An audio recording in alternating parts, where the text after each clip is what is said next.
एही झुलनी के छैया भरी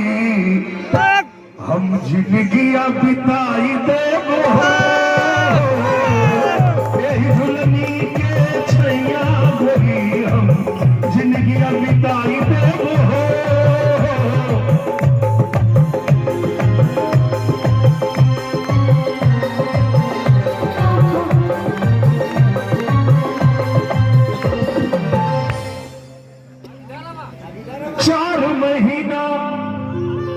गर्मी का दिनवा